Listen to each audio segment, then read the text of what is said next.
Yeah, so this study again was actually came out of our clinic because I've always had an interest in the earlier stage of migraine, the premonitory phase, because it obviously starts before pain onset and suggests that the migraine brain is abnormal before pain starts.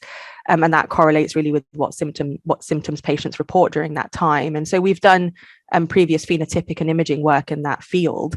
But it also was suggested to us through our clinic that there may be an association between what patients perceive as being triggers and what they report during the premonitory phase. And on the back of that, when studies have tried to kind of experimentally provoke migraine with what patients think provokes their migraine, they've been largely unsuccessful, apart from probably alcohol being the most reliable trigger. So we decided to look at that in a little bit more detail within our clinical cohort and within our experimental cohort to look at what patients think are their triggers and what symptoms they would typically get in the premonitory phase.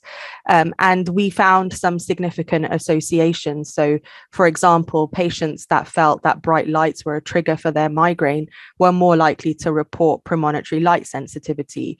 So we therefore made an assumption based on that perhaps for some triggers, they're actually misperceived early premonitory symptoms. So the brain is already active and producing these symptoms like light sensitivity. So when the patient is in what would be normal light settings, they find that the light is a trigger for their migraine because a migraine follows shortly afterwards. But actually, it was a process already generated by the brain and nothing to do with that light itself.